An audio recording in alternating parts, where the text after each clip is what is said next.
నా పేరు అనామిక. అనామిక పేరు బాగుందని నేనే పెట్టుకున్నా. పేరు పెట్టేవాళ్ళెవరో నాకు తెలీదు, ఉన్నారో లేదో కూడా తెలీదు.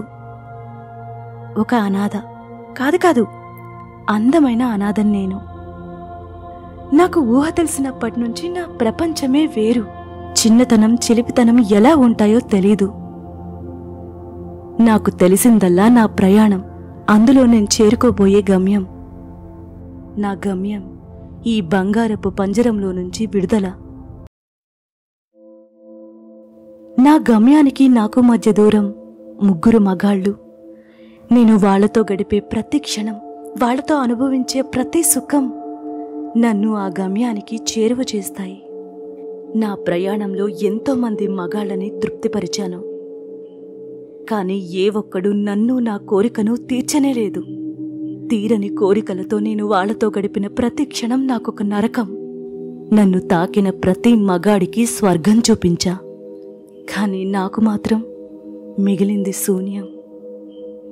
కానీ ఈనాళ్లకి శూన్యం నుంచి స్వర్గానికి దారి దొరికింది. ఇంకా వదిలిపెట్టా. ఈ 3 మగాళ్లతో నా ప్రతి క్షణాన్ని పిచ్చి పిచ్చిగా పచ్చిగా అనుభవిస్తా. అందుకే ఏరి కోరి ఈ 3 ముగ్గులోకి దింపా. 3 వస్తారు, నా అందానికి బానిసలవుతారు, నాలో ఉన్న దాహాన్ని చల్లారుస్తారు, నన్ను నా గమ్యానికి చేరువ చేస్తారు. కానీ ఇదంతా నేను వారిని అడిగే 3 ప్రశ్నల తర్వాతే. ప్రశ్నలతో మాయ చేసి మత్తులో పడేసి అనుభవిస్తేనే నా కోరిక తీరుతుంది. తీర్చుకుంటా. మొదటివాడు రవి. రవి ఒక గ్యాంగ్స్టర్. అతనిలో కసి నాకు బాగా నచ్చింది. ఏదైనా పచ్చిగా మాట్లాడతాడు, పడక మీద పిచ్చిగా మత్తెక్కిస్తాడు. అలా కూర్చున్న వాణ్ణి చూస్తే చాలా కోరికలు తీర్చేలా ఉన్నాడనిపిస్తుంది. మంచం పైకి వెళ్లే ముందు మంచినీళ్లతో ప్రశ్న మొదలుపెట్టాను. అమ్మాయిల పట్ల మీ అభిప్రాయం అని అడిగాను. అతనికి చిరాకేసింది. మంచి మూడ్లో ఉన్నోడిని ఇలాంటి ప్రశ్నలేంటి అన్నాడు. చేయి పట్టుకుని శాంతపరిచి మళ్ళీ అడిగా. నీలాంటి అమ్మాయి అయితే నాలో పశువు బయటకొస్తాడు. ఇలా ఒంటరిగా దొరికితే పశువుల మీద పడి అని ఏదో చెప్పబోయి ఆవేశం ఆపుకున్నాడు. వాడిలో ఆవేశం నచ్చేసింది. 2వ ప్రశ్న, నన్నెలా సుఖపెడతావు? ఆ మాటకి వాడికి ఇంకా పిచ్చెక్కింది. చేయి పట్టుకుని దగ్గరికి లాగి బావిలో నీళ్లు పడేంత వరకు తవ్వుతూనే ఉంటా అన్నాడు. వాడి పవర్ నాకు నచ్చింది. మెల్లగా మోకాళ్లపై కూర్చొని 3వ ప్రశ్న, నన్ను పెళ్లి చేసుకుంటావా అని అడిగాను. వాడు నన్ను అదోలా చూసి నవ్వాడు. తేనె తీయగా ఉంటుందని తేనె పట్టు ఇంట్లో పెట్టుకోం కదా అని నవ్వాడు. వాడి నవ్వు ఇంకా నచ్చేసింది. వీడే నా గమ్యం వైపు తీసుకుపోయేవాడనిపించింది. వాడికి ముద్దు పెట్టా. ఆ ముద్దులో మాధుర్యం వాడు ఆస్వాదించేలోపే వాణ్ణి నేను ఆవహించేశా. నాలో కలిపేసుకున్నా. రవిని చంపేసి ఈ సుఖమే కదా నాకు కావాల్సింది. ఇంకా 2 అడుగులే నాకు నా గమ్యానికి మధ్య. రవి ఓడిపోయాడు. ఇంకా వాడి ఆత్మబలం, శరీర బలం అన్నీ నావే. ఇప్పుడు 2వ వాడొస్తాడు. వాడే కృష్ణ. ఒక సైకో. వీడి వెకిలి చేష్టలకి అమ్మాయిలకి నరకం. వీడికి దానిలో స్వర్గం కనబడుతుంది. అయినా వీడిని ఎందుకో అనుభవించాలని కసిగా ఉంది. రవికి నీళ్ళైతే వీడికి పాలు, పాలతో ప్రశ్నలు. మొదటి ప్రశ్నకి వాడి సమాధానం నాకింకా కిక్కెక్కిచ్చింది. అమ్మాయిలంటే వాడికి కేవలం వస్తువులట, మాంసపు ముద్దలట. వాళ్ళని ఎలా పడితే అలా వాడుకోవాలట. సిగరెట్ల నుంచి సీసాల దాకా ఏది పడితే అది వాడేశాడట వాళ్ళపైన. కింద మీద ముందు వెనుక ఎలా పడితే అలా, ఎక్కడ పడితే అక్కడ అలా వాడేయాలట అమ్మాయిల్ని. వీడి ఆలోచనకి నాలో ఆవేశం కట్టలు తెంచుకుంటుంది.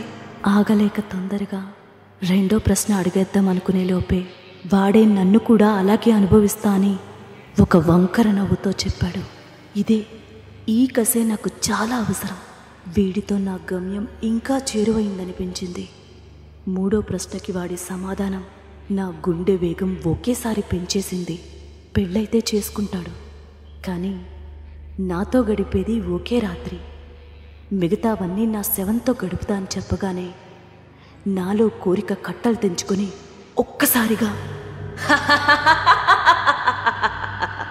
వాణ్ణి నా పెదాలతో నాలో కలిపేసుకున్నా.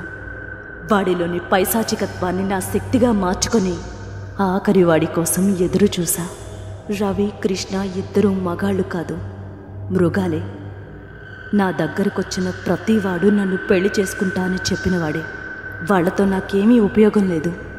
నా గమ్యం చేరటానికి ఇలాంటి మృగాలే బలవ్వాలి. అయ్యారు. ఇంకా ఒక్కడే నన్ను నా గమ్యానికి చేర్చడానికి. ఆ ఒక్కడిని ఇలానే బలి చేస్తే ఈ శూన్యం నుంచి నాకు విముక్తి. ఇంకొక్క ఆత్మ నాకు బలైతే నాకొచ్చే శక్తులతో రాజ్యాలేలే రాజునే ఏలతా, ప్రపంచాన్ని శాసిస్తా. ఒక్క ఆత్మ. నిశ్శబ్దంలో మునిగి ఉన్న నన్ను డోర్ బెల్ ఉలికి పడేలా చేసింది. వాడే రాజా. చాలా అమాయకంగా ఉన్నాడు. వాడి అమాయకత్వం చూసి నాలో కోరిక ఆగలేదు. వీడు బలైతే ఇంక నాకు ఎదురే లేదు. శూన్యం నుంచి స్వర్గమే. రవిని పాలతో ముగ్గులోకి దింపితే వీణ్ణి నా పరువాలతో దింపా. నేనెంత ఆకర్షించినా వాడి ప్రశాంతత నన్ను మొదటిసారి భయపెట్టేసింది. నేను వేసిన ప్రశ్న నాకే వేసేసరికి వణుకు మొదలైంది. అయినా అబ్బాయిల మీద అభిప్రాయం అడిగేసరికి నాకు పడక సుఖం ఇచ్చే అబ్బాయిలే నచ్చుతారని నిర్మోహమాటంగా చెప్పేశా. రెండోసారి కూడా నా ప్రశ్న నాకే వేశాడు. ఎప్పుడూ ఎదురవని పరిస్థితిలో తొలిసారి మాట రాకుండా ఉండిపోయా. మూడో ప్రశ్న అడిగేసి వాణ్ణి కూడా ముద్దులతో నాలో కలిపేసుకుందామనుకున్నా. కానీ నా ఒంట్లో ఒక అణువు కూడా అంగుళం కదలట్లేదు. ఎంత ప్రయత్నించినా ఫలితం లేకపోయింది. అలా కదలకుండా కూర్చున్న నా దగ్గరకొచ్చి మొహంలో ముఖం పెట్టి నన్ను పెళ్లి చేసుకుంటావా అని అడిగాడు. అప్పుడు అర్థమైంది, నా గమ్యం నేను చేరలేనని, వాడు చేరుతాడని. ఒక్కసారిగా పెదాలపై ముద్దుతో మొత్తం లాగేశాడు.